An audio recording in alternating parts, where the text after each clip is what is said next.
Vale, bueno, pues lo primero de todo me voy a presentar. Yo me llamo Ollana, soy nutricionista y trabajo en el Hospital de Basurto, en la unidad de nutrición.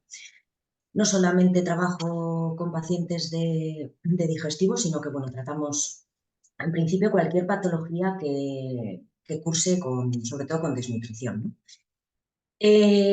Bueno, me voy a disculpar también porque a ver si acabo, soy capaz de acabar la hora de exposición porque estoy bastante pachucha y ya me notáis un poquito, tengo la voz así que me disculparéis si bebo de vez en cuando agua, ¿vale? Bueno, como comentaba ya Yone, la idea de hoy es un poco pues, dar unas recomendaciones generales en diferentes situaciones y luego poder atender a las respuestas o a las preguntas, ¿no? Pues dar respuesta a esas preguntas que os puedan surgir, ¿no? Con respecto a la alimentación. Entonces, bueno, un poco el índice del día de hoy, de lo que vamos a ver, va a ser una pequeña introducción sobre la enfermedad inflamatoria intestinal. Hablaremos sobre desnutrición, una serie de pinceladas, las consecuencias nutricionales que puede haber en estas enfermedades y una serie de recomendaciones dietéticas en varios puntos, ¿no? En el caso de brote, en el caso de estenosis, en el caso de ostomías o en el caso de que estemos en una remisión. Empezamos por el primer punto. La enfermedad inflamatoria intestinal, bueno, pues es una patología que cursa por brotes, ¿no? Como ya sabréis, se diferencian dos tipos de enfermedad, que sería la enfermedad de Crohn y la colitis ulcerosa. Y la diferencia principal entre ellas es que la enfermedad de Crohn puede afectar a todo la mucosa del aparato digestivo y que además afecta a todas las capas de esa mucosa, ¿no? En cambio, la colitis, esas lesiones solamente ocurrirían en el colon y solo se verían afectadas la mucosa y la submucosa. Por lo tanto, bueno, esto nos puede dar un poco una indicación de la gravedad o de las, digamos, consecuencias, ¿no? Relacionadas un poco con la nutrición dependiendo de la afectación pues, del tracto digestivo. La incidencia en los últimos años, la verdad es que está en aumento y, por ejemplo, en España se dan unos 16 casos persona año. La etiopatogenia es desconocida, pero bueno, pues parece que hay cambios en la respuesta inmune que desencadenan esta inflamación. Se sabe que hay distintos conceptos, ¿no? O distintos factores que pueden influir en la aparición de la enfermedad inflamatoria intestinal, como bueno, pues la industrialización, el vivir en un país industrializado, puede haber una predisposición genética, también por cambios en la microbiota fecal, uso de antibióticos en la edad pediátrica y lo que más nos va a suponer a nosotros, ¿no? En esta charla, pues bueno, el consumo relacionado con la alimentación, el consumo de ultraprocesados y de hidratos de carbono refinados. En cuanto a la desnutrición en la enfermedad inflamatoria intestinal, bueno, pues sabemos que se da entre el 20 y el 85% de las personas que tienen esta enfermedad. ¿De qué va a depender esa, no? Ya veis que hay una gran variabilidad. ¿De qué va a depender? Pues del tipo de enfermedad inflamatoria que sea. Es más común por el tipo de afectación en la enfermedad de Crohn. Luego vamos a ver un poco a qué se debe, ¿vale? Y también depende, bueno, pues del tipo de brote o del propio estadio, ¿no? de la enfermedad. ¿Y por qué se desnutre la persona con enfermedad inflamatoria intestinal? Bueno, pues hay algunas causas que son relacionadas con la propia enfermedad. Se da un aumento del gasto energético basal. El gasto energético son la energía, ¿no? Esas calorías que necesitamos estando nosotros digamos, en reposo, estando yo tumbada, las calorías que necesito pues, para hacer la digestión, bueno, para todas las funciones del organismo. ¿Por qué se da? una degradación proteica debido a esa inflamación de la enfermedad. Además, esa inflamación y esa mucosa intestinal inflamada y ulcerada va a provocar pérdidas proteicas y, bueno, sobre todo en el caso del Crohn, porque va a haber una mala absorción debido a la afectación del intestino delgado, ¿no? Pues de algunas grasas o de algunas vitaminas, sobre todo. Además, puede haber algunas causas relacionadas con la persona, ¿no? Con el paciente, pues los hábitos relacionados alimentarios previos, ¿no? Quizás ese paciente o esa persona ya, bueno, pues no tenía unos buenos hábitos alimentarios y ya podía tener algunos déficit de algunas vitaminas, pues porque su alimentación se basaba mucho en procesados, por ejemplo, porque haya habido una disminución de la ingesta, pues porque se encuentra mal, porque empieza a restringir algunos alimentos, porque tiene menos apetito, porque tiene dolor. Y luego, bueno, pues también el impacto del diagnóstico, ¿no? Y esas alteraciones psicológicas que puede hacer, bueno, pues que uno no se encuentre bien o ¿no? Con ganas de comer. Y por otra parte, algunas causas relacionadas con el tratamiento, como pueden ser las propias cirugías, evidentemente, y algunas interacciones fármaco-nutriente, ya que sabemos que algunos fármacos pueden influir o pueden disminuir la absorción de pues algunas vitaminas y algunos minerales, como el calcio, por ejemplo. Entonces, bueno, las personas con enfermedad inflamatoria intestinal se deben considerar en riesgo de desnutrición siempre desde el diagnóstico. Y por ello, debería realizarse un cribado nutricional para identificar a aquellas personas que van a requerir de una valoración y de un tratamiento específico, ¿no? En cuanto a la alimentación. Las consecuencias nutricionales que pueden aparecer en la enfermedad inflamatoria intestinal las vamos a dividir sobre todo en estos 4 puntos. En el caso de que esa enfermedad inflamatoria intestinal se dé en la edad, en la infancia, ¿no? En la edad pediátrica, podría darse un retraso del crecimiento. Pueden darse también alteraciones en la composición corporal. Cuando la alimentación no es adecuada, puede haber una pérdida de masa muscular con un incremento de la masa grasa. También puede darse una disminución de la densidad ósea, una osteoporosis o una osteopenia. Y pueden aparecer diferentes déficits, ¿no? O que algunos micronutrientes como vitaminas y minerales se vean pues, en menor cantidad de lo que deberían. Todo esto va a depender muy mucho de la afectación de la zona del intestino. Y esto es importante tenerlo en cuenta para saber, sabiendo que parte del intestino se va a encontrar más afectada, podemos saber qué déficit pueden aparecer. ¿Vale?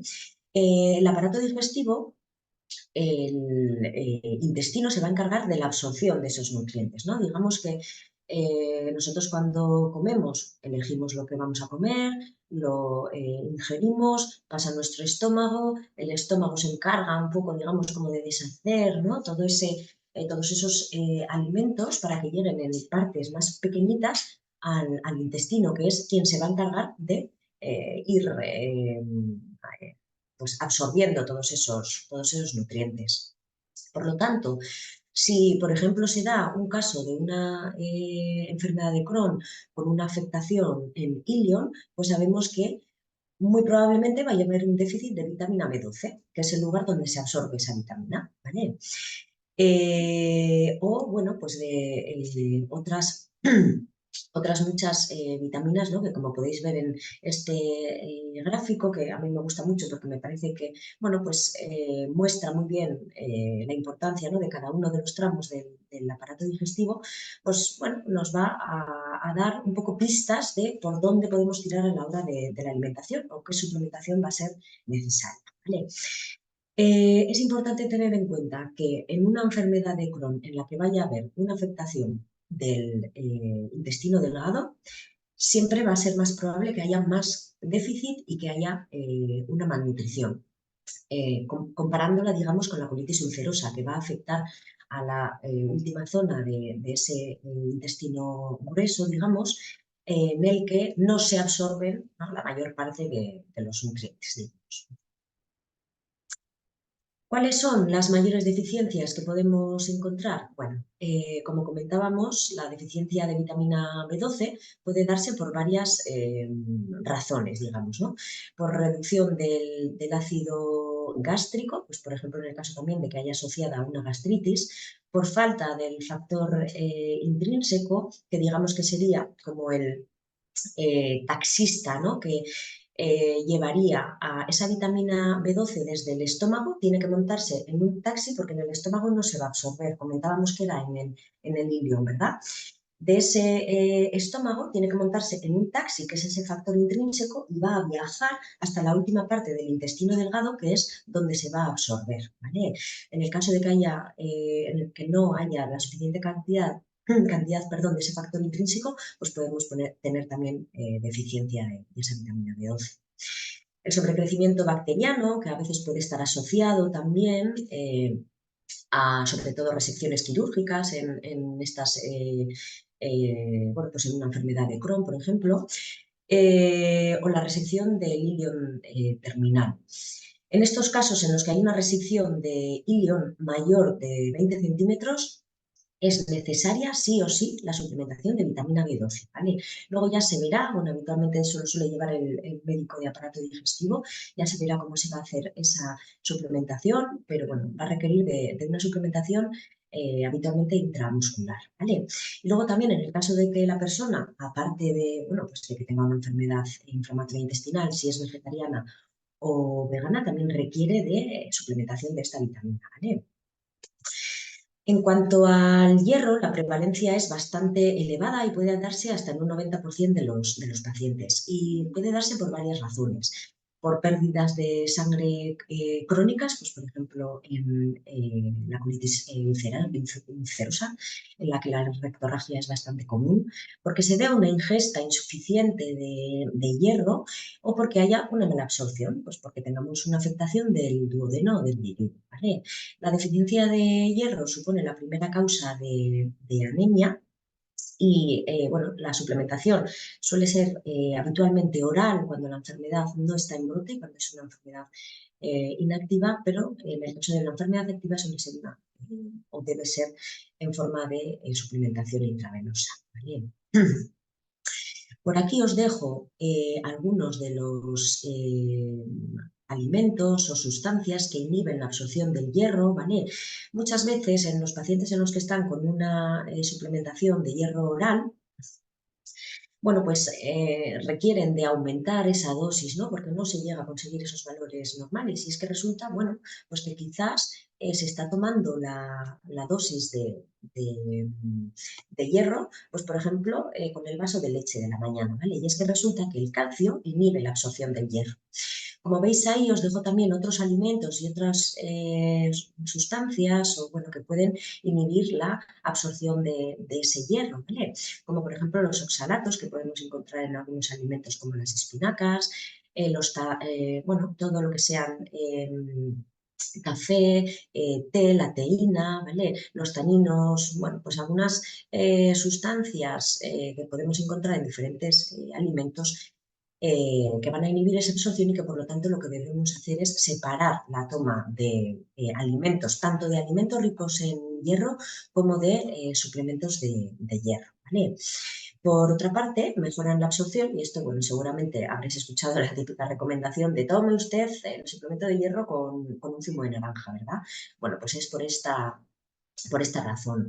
Los alimentos que contienen vitamina C favorecen la absorción del hierro, ¿vale? Por lo tanto, bueno, pues podríamos utilizar tanto el zumo de naranja, pero también os dejo por aquí algunas otras frutas que contienen gran cantidad de vitamina C, como pueden ser frambuesas, bueno, todo lo que sean bayas en general, el kiwi, el tomate o los pimientos, por ejemplo, ¿vale? Es importante tener en cuenta que la vitamina C, digamos que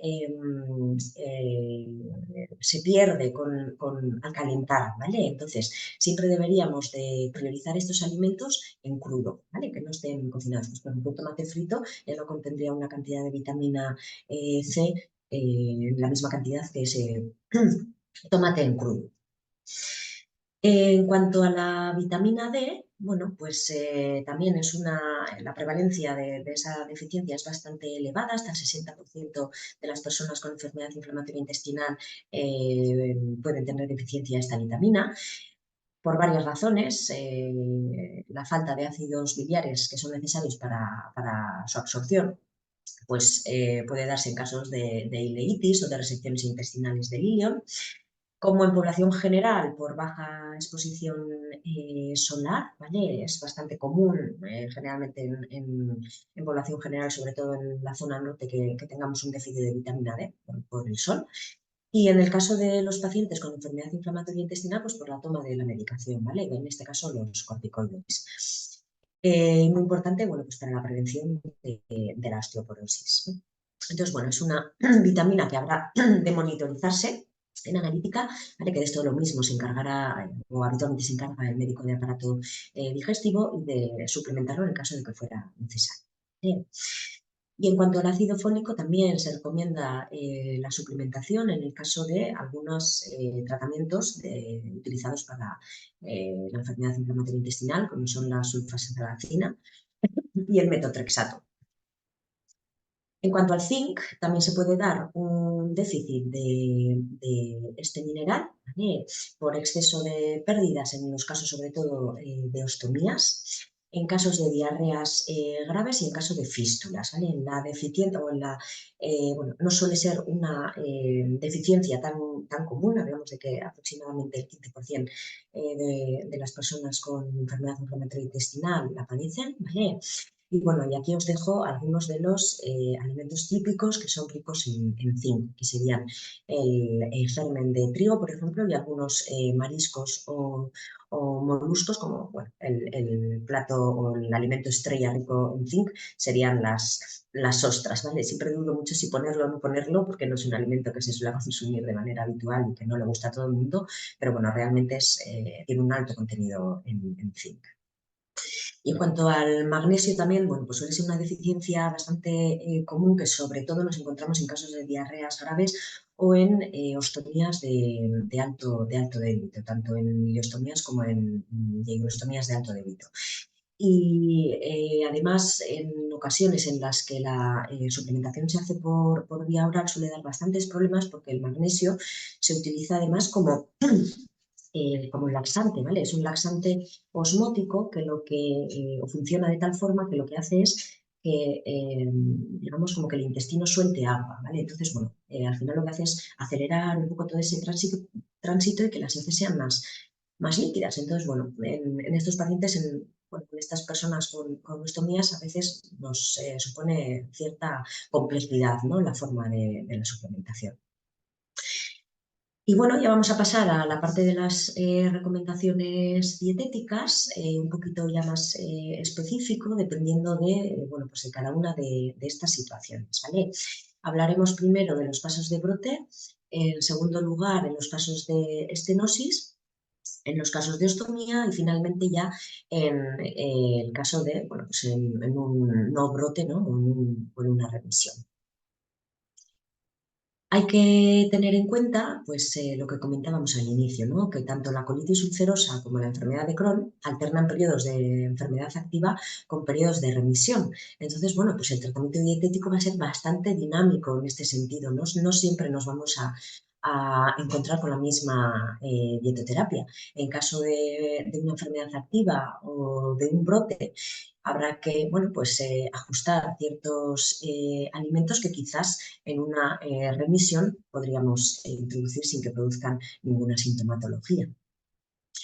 Y luego también es importante tener en cuenta que no existe ninguna dieta específica para reducir los síntomas o disminuir los brotes, ¿vale? Aquí solamente, bueno, luego lo vamos a ver, pero vamos a hablar sobre todo de la fibra, pero no hay ninguna dietoterapia específica, ¿vale? Que podamos recomendar para todos los pacientes.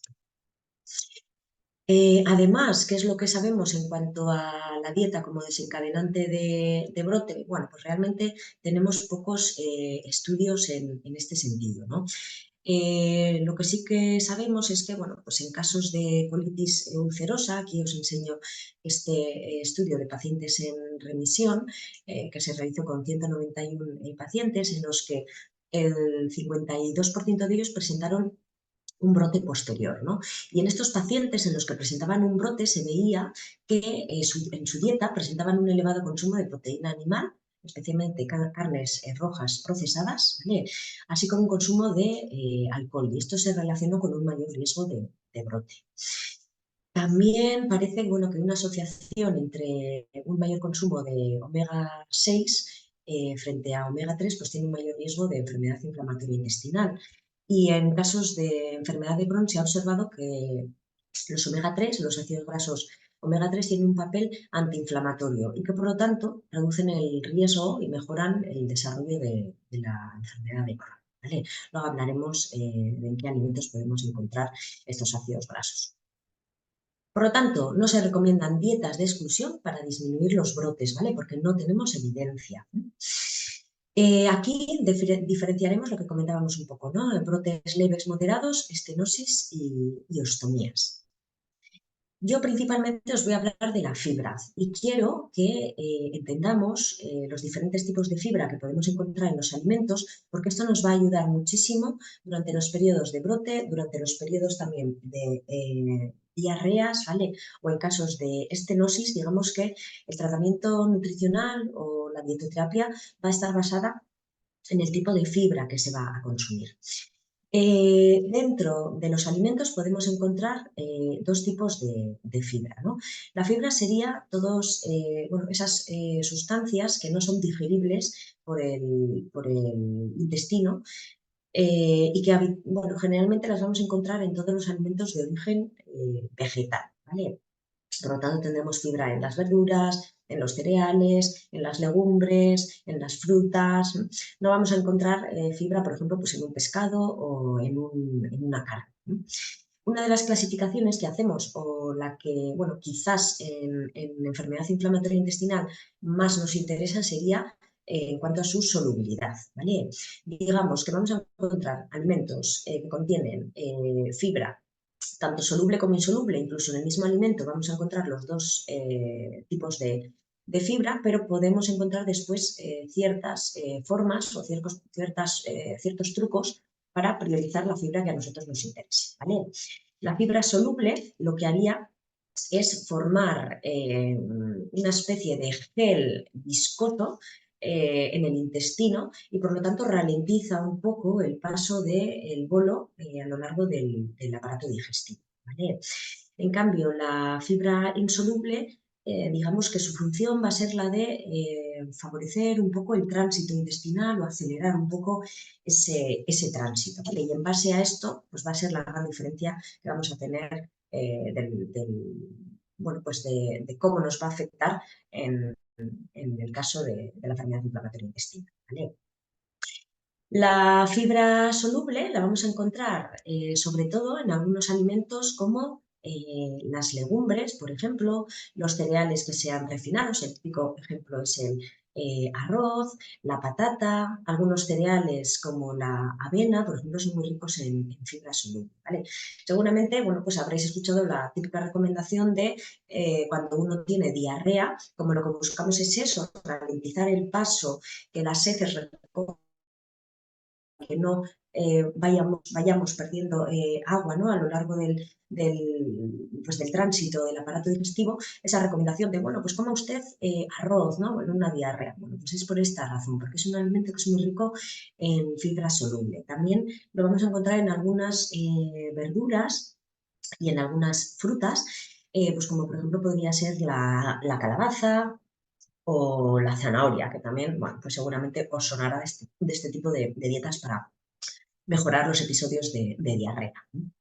Y en cuanto a la fibra insoluble, digamos que, bueno, pues lo vamos a encontrar sobre todo en lo que sean alimentos que contienen partes muy duras de los vegetales, pensad en hilos que pueda haber en una verdura cruda, los hilos de la vaina y se aprecia muy bien, en cualquier cereal que sea integral, toda la cascarilla, el recubrimiento de ese cereal sería la fibra insoluble, en todo lo que sean pepitas, semillas, etcétera, esos serían alimentos ricos en fibra insoluble.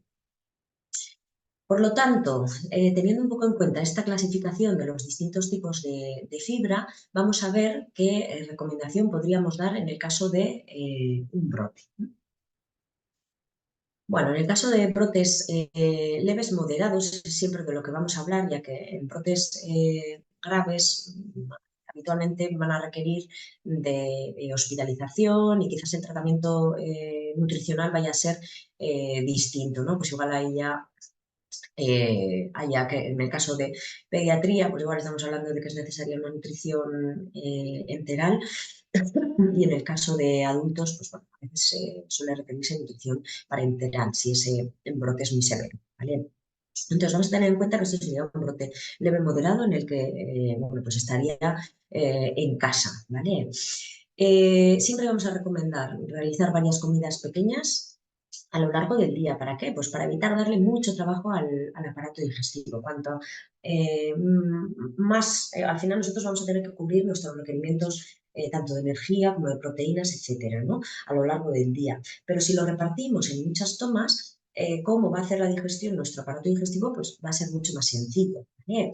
Será importante también comer tranquilo, en un ambiente relajado. Importante aquí masticar y salivar muy bien. ¿Por qué? Porque la digestión empieza ya en la boca con una serie de sustancias que se encuentran en la saliva, que son las que van a hacer, van a comenzar con la digestión de, pues, por ejemplo, los hidratos de carbono.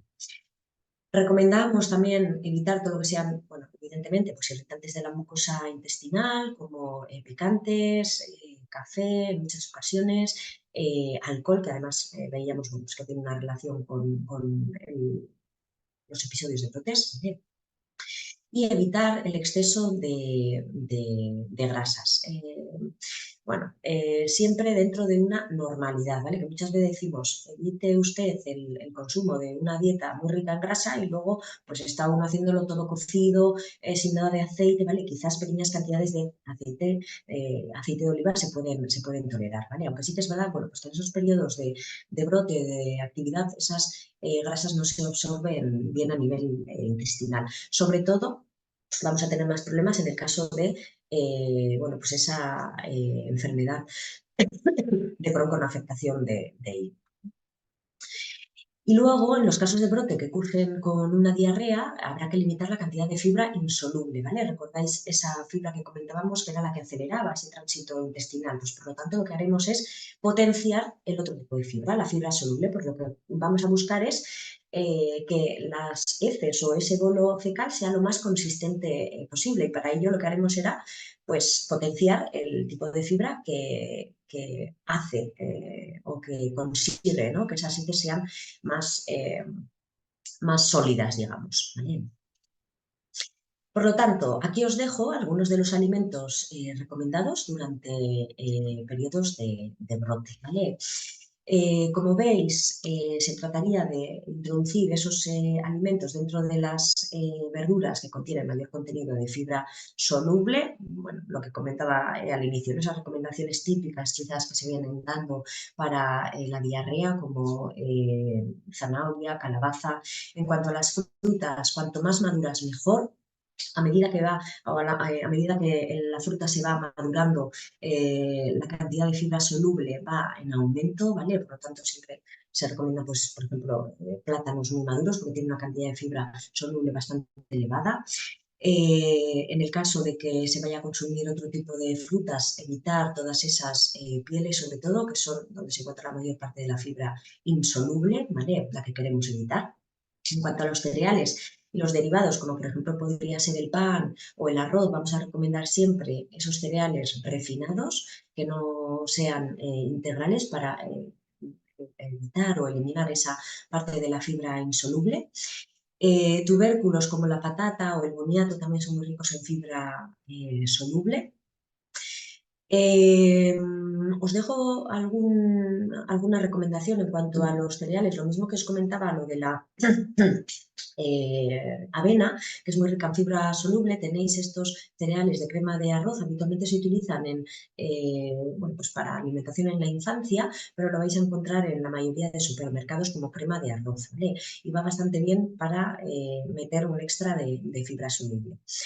En el caso de que la leche se tolere mal, sí que es verdad que en un episodio de brote, luego hablaremos un poco, ¿no?, de la lactosa, pero en episodios de brote debido a ese tránsito acelerado, digamos, pues bueno, la lactosa no puede absorberse bien y puede empeorar la diarrea, ¿vale? En el caso de que la empeore, vamos a elegir lácteos que no contengan lactosa, como por ejemplo podrían ser los yogures, ¿vale? Ya sabéis que durante el proceso de fermentación la lactosa, que es un azúcar que contiene la leche, se fermenta convirtiéndose en ácido láctico, ¿vale? Entonces, un yogur, siempre y cuando sea leche fermentada, que no contenga extras, si os fijáis en los ingredientes de los yogures, habitualmente vais a ver que suele llevar añadidos, pues leche en polvo, por ejemplo, muchas veces lo utilizan para que la consistencia sea un poco más sólida, pues en ese caso el contenido de lactosa que puede tener el producto final, ese yogur puede ser mayor, ¿vale? Entonces, siempre y cuando busquéis un yogur que solamente sea leche y los fermentos lácticos, ya sabéis que el contenido de lactosa va a ser muy pequeño, prácticamente nulo, ¿vale? En cuanto a las bebidas vegetales, solemos recomendar las bebidas como por ejemplo puede ser la de arroz. Nutricionalmente sí que es verdad que no son equivalentes a la leche de vaca, ¿vale? No aportan la misma cantidad de proteína, tampoco aportan la misma cantidad de calorías. En muchas ocasiones además pues, bueno, suelen llevar azúcares añadidos, lo que ya nos obliga un poco a tener que mirar el etiquetado, ¿vale? En el caso de querer utilizar bebidas vegetales, bueno, la más similar a la bebida a la leche, perdón, sería nutricionalmente sería la bebida de soja. Aquí os dejo también, no sé si, creo que veis el marcador, aquí os dejo también debajo de, por si no lo veis, debajo de la bebida de arroz tenéis eso que parece queso fresco, es tofu, ¿vale? Dentro de las proteínas vegetales sería la que no contiene nada de fibra, porque, bueno, pues las legumbres, ya sabéis que esa pielecilla, ¿no?, lo que comentamos al principio, sería esa fibra insoluble, pero lo que es la legumbre sin la piel tendría un gran contenido en fibra soluble. Entonces, cualquier otro tipo de derivado de las legumbres que se pueden utilizar como fuente proteica contendrían bastante cantidad de fibra, ¿no? Pues por ejemplo la soja texturizada o el tempeh, que es un fermentado que se puede hacer con distintas legumbres, pues puede haber tempeh de soja o de garbanzo, de lenteja, etcétera, pues eso sí que contendría fibra, ¿vale? Entre las carnes y los pescados vamos a recomendar, pues en este periodo de brote, los que contienen menor cantidad de grasa, ¿vale? Huevos también, por recordad que la proteína del huevo es la mejor calidad. El resto de proteínas de los alimentos siempre se van a comparar con la proteína del huevo, que es completa y que contiene todos los aminoácidos esenciales, ¿vale? Por lo tanto, de muy buena calidad. Y en cuanto a las legumbres, la recomendación sería evitar las que contienen fibra insoluble, ¿vale? Y para ello, podríamos simplemente pasarlo, por ejemplo, por el pasapurés o por un chino, o elegir variedades que no tengan piel, ¿vale? Más adelante os voy a dejar alguna otra idea. Y por lo tanto, desaconsejados, ¿cuáles estarían? Pues todos esos alimentos que contengan mayor cantidad de fibra insoluble, como van a ser sobre todo pues, todo lo que sean verduras crudas, todo lo que son frutas que contienen muchas partes así como duras, pues, por ejemplo la piña, verduras pues, como la alcachofa, todo lo que sean cereales integrales, pues el arroz integral, pasta integral. Todos esos alimentos contienen mucha cantidad de fibra insoluble. Después, por otra parte, todo lo que sean ultraprocesados, por la grasas de mala calidad que van a contener, ¿vale? Y no solo grasas de mala cantidad, sino la cantidad total de grasa que van a tener estos alimentos, ¿no? Y lo que es importante va a ser aumentar el aporte de proteína durante el brote, ¿vale? Se recomienda 1,5 gramos por kilogramo de peso al día, ¿vale? Por lo tanto, pues estaríamos hablando, si por ejemplo tenemos un peso estándar, una persona de 60 kilos, pues tendría que consumir 90 gramos de proteína, ¿vale? ¿Qué ocurre? Que bueno, pues necesitamos que alguien nos ayude, ¿no? A saber cuánto de proteína tiene un alimento. Porque no es 90 gramos de proteína, no es comer 90 gramos de carne. Los diferentes alimentos contienen distinta cantidad de proteína. Este nutriente es súper importante para la cicatrización, ¿vale? Entonces pensad en un brote en el que hay heridas, ulceraciones, ¿vale? Todas esas heridas que van a estar en bueno, pues en el intestino, necesitan de algo que les ayude a cicatrizar. Y ese nutriente, el principal que va a ayudar a la cicatrización, va a ser la proteína, ¿vale? Por lo tanto, pues habitualmente vamos a dar recomendaciones. Nosotros lo que solemos hacer es dar unas recomendaciones estimadas de raciones en base a las necesidades del paciente, ¿vale? Para que os hagáis una idea, un filete de 100 gramos de carne aproximadamente va a aportar 20 gramos de proteína. Entonces, si yo peso 60 kilos y necesito 90, pues tendré que ir calculando cuánto voy a necesitar, ¿vale? Los alimentos proteicos, voy a echar un traguito de agua, ¿no? Disculpad. Los alimentos proteicos principalmente van a ser todos los que vienen, o sea, todos los que son de origen animal, por lo tanto, carnes, pescados, huevos y lácteos, ¿vale? Y luego, por otra parte, dentro de los alimentos de origen vegetal, perdón, y huevos, creo que no lo he dicho, ¿no? Luego, dentro de los alimentos de origen vegetal estarían las legumbres y los derivados. Entonces, como las legumbres, lo que os comentaba, ahí os muestro, pues, por ejemplo, unas alubias, pero cualquier derivado, como podría ser en ese caso el tempeh, el tofu, que os comentaba que es muy buen aliado en caso de brote porque no contiene fibra, ¿vale? Pues podría ser una buena fuente de alimento proteico en estos casos, ¿vale? Por lo tanto, aquí lo que os decía, pues hace falta ayuda, ¿no? Y para eso está la figura del nutricionista, para que nos indique un poco, aparte de cuáles son esos alimentos que debemos consumir, la cantidad que debemos de consumirlos en relación a nuestro peso, ¿vale?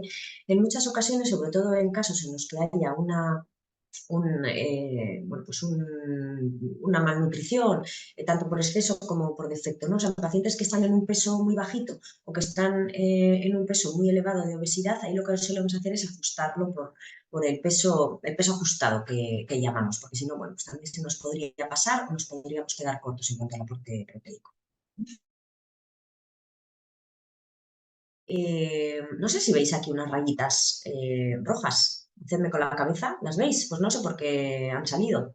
No lo sé, ya Sí, lo sé. sí las vemos, Ollana. Quizás ha escrito con el ratón encima en formato pincel o así, pero no te preocupes, sí. Vale, Sí, bueno, sí. si esto, si se ve bien, sin problema, ¿vale? Pero no sé, no me he dado, ahora me he dado cuenta. Vale, en el caso en el que con la alimentación no sea suficiente para llegar a consumir, ¿no? O llegar a cubrir esos requerimientos que comentábamos de 1,5 gramos por kilogramo peso al día, tenemos suplementos de proteína. Estos son los que tenemos nosotros, por ejemplo, en el hospital, pero esto es proteína en polvo de suero lácteo, que es la misma proteína que podéis encontrar en muchísimas tiendas de tipo de alimentación deportiva, incluso en el Forum, en el Decathlon o en farmacias que también se podría comprar, ¿vale? Puede ser un recurso muy útil en casos en los que, bueno, pues no toleramos bien los alimentos con proteína o lo que decíamos, en los que no llegamos a cubrir esos requerimientos, ¿vale? Para que os hagáis una idea, bueno, estos son unos suplementos que los podemos diluir en cualquier líquido que se nos ocurra, o sea, puede ser en un batido que queramos hacer de lácteos o de frutas, o lo podemos batir en una tortilla y cocinarlo, ¿vale? Se puede calentar. Y simplemente añadiéndolo, pues por ejemplo, ¿no? Aquí os dejo esta crema, que sería una crema de verduras, ya veis los ingredientes, tendría leche de coco para subir un poquito las calorías y que le da un gusto muy rico, si no habéis probado crema de calabaza y coco es riquísima, ¿vale? Diferentes cantidades de verduras, un poco de aceite y tubérculos como patata, ¿vale? Siempre cuando comentábamos antes en casos de brote, de añadir esos tubérculos, muchas veces lo que hacemos, cuando metemos algo más de verdura, que el aporte de fibra siempre nos va a subir un poco, lo intentamos compensar con fibra soluble, como puede ser, por ejemplo, la patata o el arroz, ¿vale? Que para las cremas también va muy bien.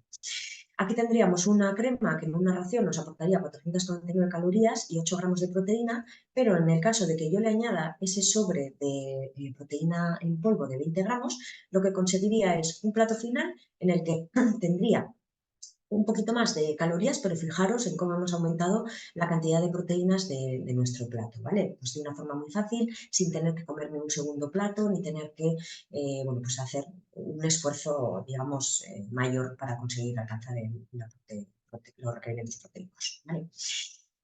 Y ya en ocasiones en las que, además de la proteína, necesitamos aumentar la cantidad de calorías de la dieta, bueno, pues suele ser necesario, sobre todo bueno, pues en brotes moderados en los que, bueno, no tiene por qué haber una hospitalización, ¿no? Pero sí en los que vaya a haber una desnutrición, o simplemente que no podamos eso, ¿no? Cubrir los requerimientos, bueno, pues se utilizan distintos suplementos nutricionales, ¿vale?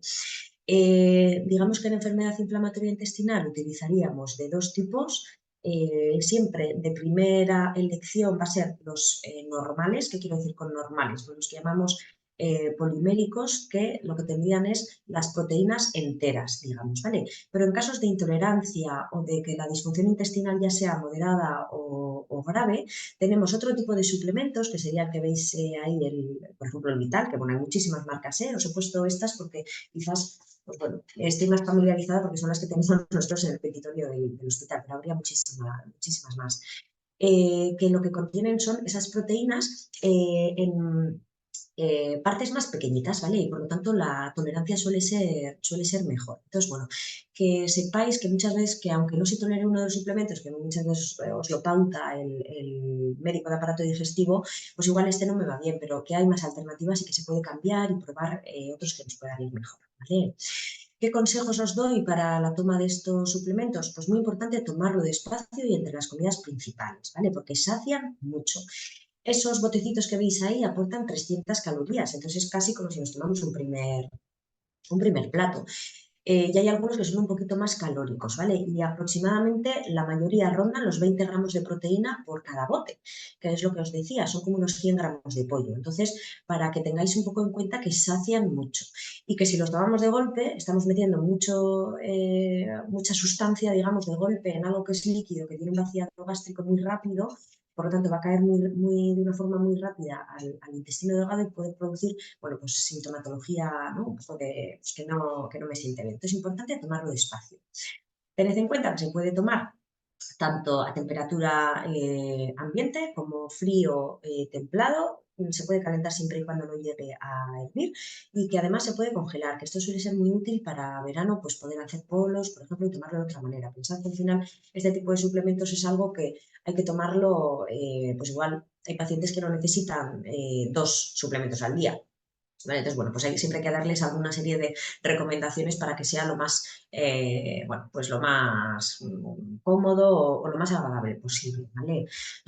Y bueno, tened en cuenta que siempre los sabores fríos reducen el sabor del alimento. Entonces, pues, cuando uno está un poco cansado, no le gusta mucho el sabor, pues recomendamos tomarlo en frío por esa razón, ¿vale? Por esa razón, perdón. ¿Se puede mezclar con otros alimentos? Sí, incluso podríamos hacer batidos, ¿vale? Lo único que no podemos mezclarlo es con frutas ácidas, porque quedaría pues si se hubiese cortado, ¿vale? Pero lo podemos utilizar como un batido mezclado con algo de fruta, pues el de vainilla lo podemos mezclar con plátano, ¿vale? Lo podemos mezclar con algo de chocolate, con algarroba, ¿vale?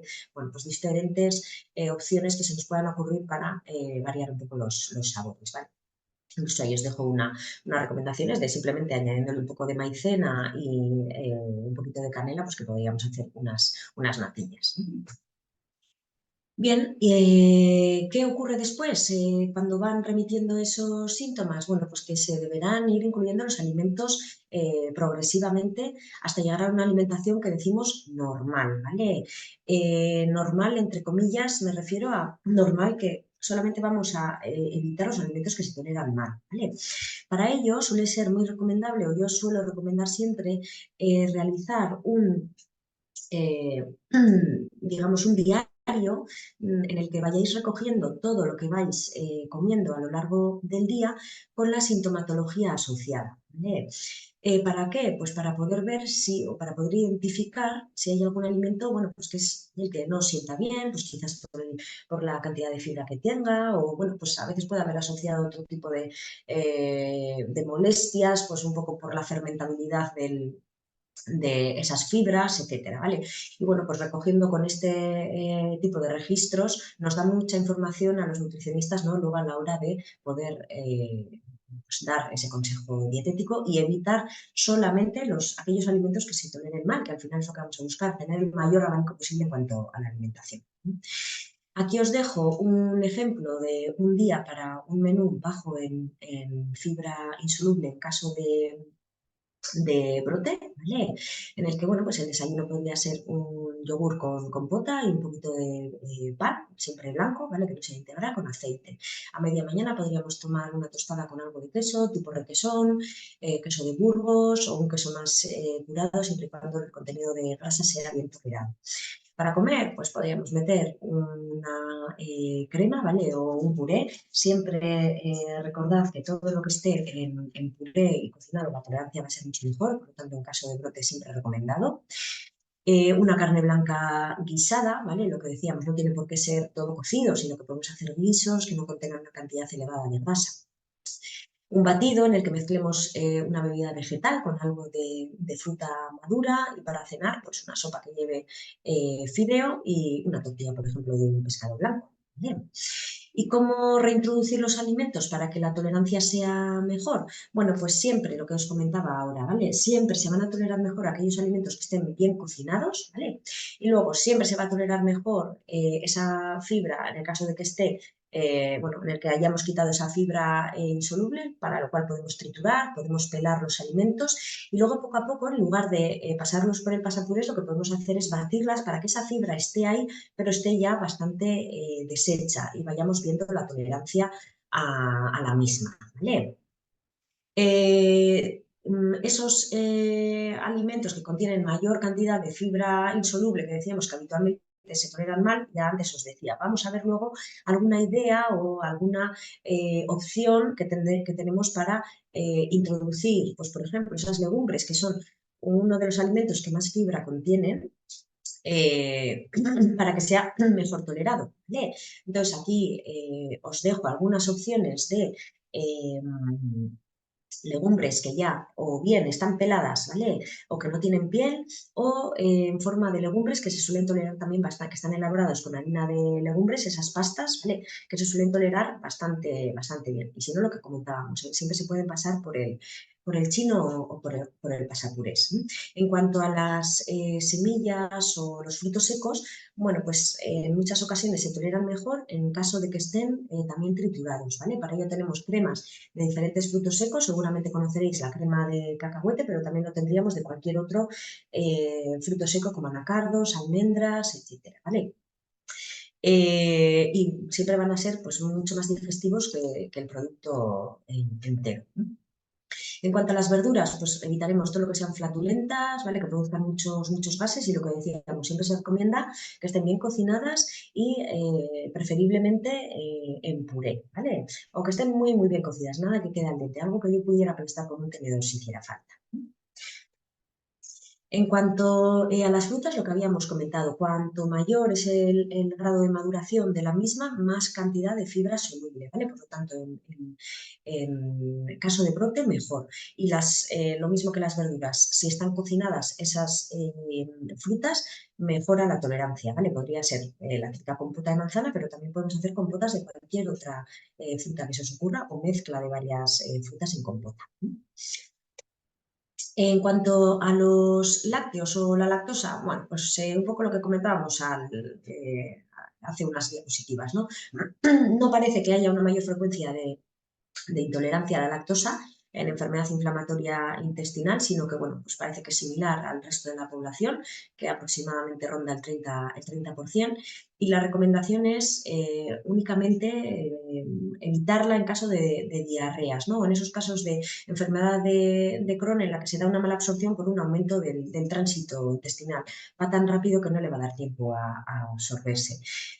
Lo que os comentaba, lácteos fermentados como los yogures, los quesos, ¿vale? No contienen lactosa y luego tenemos, pues bueno, este tipo de bebidas que ya vienen sin lactosa, ¿vale? Yo siempre lo digo entre comillas porque al final una leche o un yogur sin lactosa, lactosa contiene, ¿vale? Lo que contiene es una enzima que es la encargada de romper digamos que la lactosa serían como dos bolitas de azúcar unidas, ¿vale? La enzima lactasa, que es la que se encarga de que luego se puedan absorber esa lactosa, digamos que es como unas tijeras que corta el enlace de esas dos bolitas y la suelta, ¿vale? Si os habéis fijado o si habéis probado este tipo de leche sin lactosa, tiene un sabor más dulce. ¿Por qué? Pues porque al final era un azúcar que era un poco más complejo la lactosa, que al romperse se ha convertido en dos azúcares simples, entonces le da ese saborcillo más dulce, ¿vale? Pero bueno, ya lo que es esa mala absorción que se va a dar no se daría porque ya está predigerida, vamos a decir. Bien. En el caso de que por lo que sea, porque se tolere mal o porque no se quiera consumir lácteos, aquí os dejo una serie de recomendaciones, ¿vale? Para poder asegurar la ingesta de calcio recomendada. Se recomendarían de estas raciones que veis aquí, 6 al día a repartir a lo largo del día, ¿vale? Entonces, entre ellas, pues tendríamos bebidas vegetales que vienen ya enriquecidas en calcio, yogures enriquecidos en calcio, tofu cuajado en esas sales de calcio, algunos frutos secos como las almendras, higos, el tahini, que es la crema de sésamo, es muy rica en calcio también, ¿vale? Pan integral, legumbres y algunas verduras que son ricas en calcio, ¿vale? En las cantidades que veis ahí, 6 raciones al día. Y en cuanto a unas recomendaciones en diarrea, siempre me suele gustar dejar esto porque hoy en día, aun y todo, se sigue recomendando acuarios en casos de diarrea, ¿vale? En muchas ocasiones incluso uno va a la consulta del médico cabecera o de la enfermera y dice, ¿tienes diarrea? Pues toma acuarios, ¿vale? Que tiene un montón de electrolitos ya. Pero lo que tiene el Aquarius no es lo que nosotros perdemos en el caso de una diarrea, ¿eh? Independientemente de por qué sea la diarrea, ya no solo en enfermedad inflamatoria intestinal, o sea que esto vale para todos en casa, ¿vale? En el caso pues, de una gastroenteritis, lo que fuere. En los casos de diarrea se da una pérdida sobre todo de potasio, ¿vale? Pero no hay una pérdida excesiva de sodio. Y el Aquarius lo que contiene es mucha cantidad de sodio y de azúcar, pero no contiene potasio. Entonces, esto incluso puede empeorar la, la diarrea, produciendo una diarrea osmótica.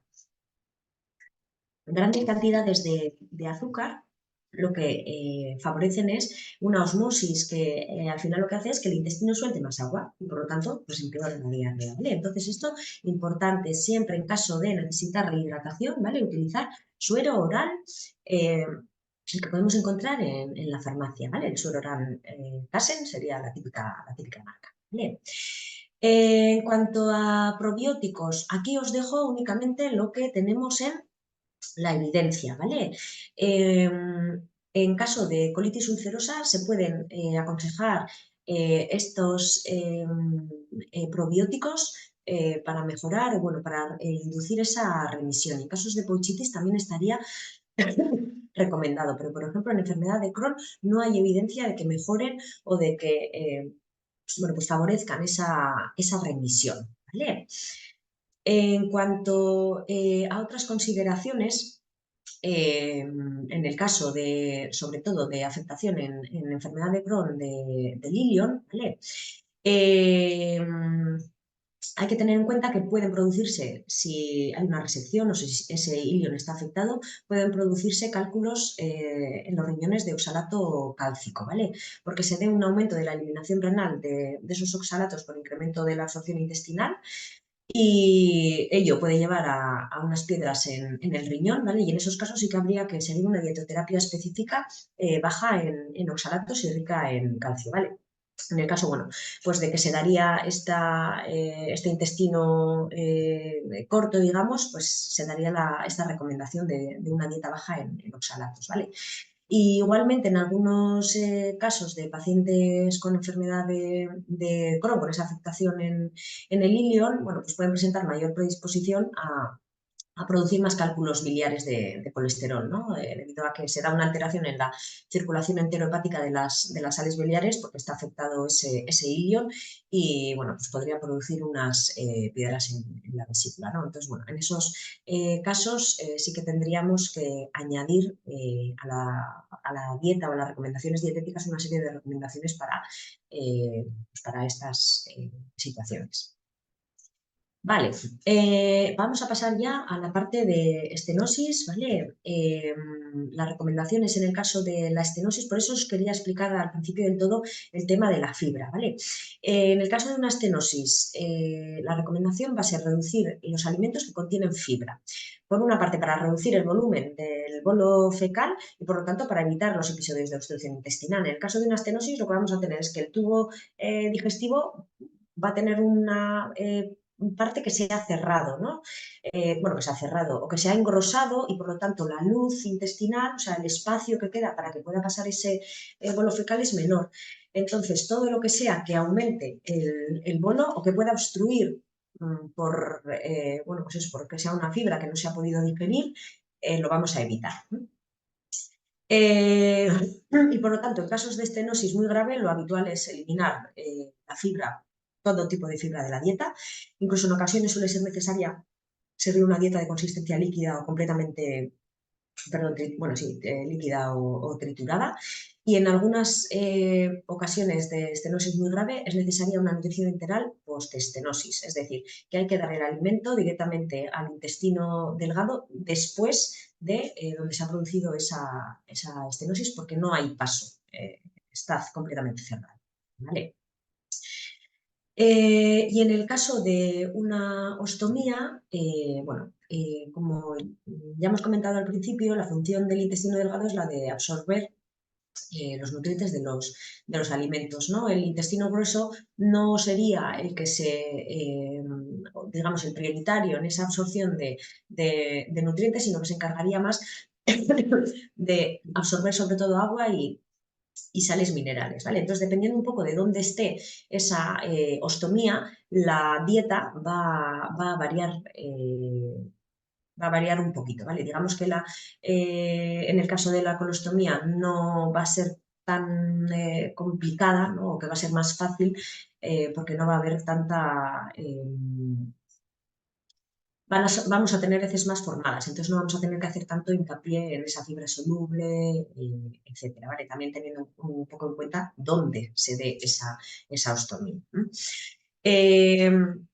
Pero bueno, en general la recomendación va a ser, y digamos que yo para mí esta sería la recomendación más importante, evitar los líquidos en las comidas principales. Es decir, una sopa nunca va a ser un plato que vamos a recomendar en el caso de un paciente que tenga una ileostomía, por ejemplo. Vamos a priorizar siempre las preparaciones secas, porque todo lo que sea líquido en ese plato nos va a acelerar ese tránsito, va a hacer que haya más líquido en todo ese tubo digestivo y por lo tanto nos va a acelerar el tránsito. Y al final nosotros lo que buscamos es lo contrario, ralentizarlo, ¿vale? Para conseguir que sean unas heces lo más formadas posibles. Entonces, digamos que para mí la recomendación principal, aparte de todo lo que hemos comentado sobre la fibra soluble para formar ese bolo, sería el tema del agua, ¿vale? Muy importante la hidratación porque va a haber una pérdida de líquidos muy importante, pero la hidratación siempre fuera de las comidas principales, ¿vale? Y en los casos bueno, pues ileostomías lo que solemos hacer es evitar los alimentos, ¿no? O no recomendar alimentos que producen mucho gas porque suele ser algo pues de lo más molesto, ¿no? Que quizás dicen los pacientes, ¿no? Pues que se produce mucho gas en la bolsa se hincha, incluso la bolsa hace ruido, ¿no? Por esos gases. Entonces, bueno, todo lo que sean alimentos pues como por ejemplo las coles en general, ¿no? Todo el grupo de coles, coliflores, etcétera. Ajos, cebolla, también producen mucho gas, ¿vale? Es por el tipo de fibra que tienen estos alimentos, alimentos evidentemente que contienen gas, como, o sea, bebidas, perdón, que contienen gas como los refrescos, etcétera, ¿vale? En ocasiones en la literatura parece también que algunos pescados azules o los huevos pueden ser productores de gas y lo que todos conocéis, pues como serían las legumbres, ¿no? Y luego, por otra parte, en el caso de algunos alimentos que son productores de mal olor, aparte de esos alimentos que producen gas, pues estarían algunos como, pues, por ejemplo, los quesos, que son muy olorosos, muy curados, ¿vale? Quesos azules, etcétera, y los espárragos serían algunos de los alimentos que no recomendaríamos, ¿sí?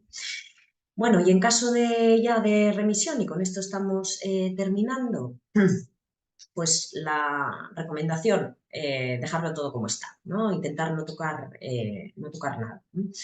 Eh, Hay que recordar siempre la importancia de los factores ambientales, ¿vale? Hacer un especial hincapié en el consumo en evitar el consumo de ultraprocesados, de alcohol, lo poco que sabemos para evitar que se dé un brote, pues vamos a intentar aplicarlo.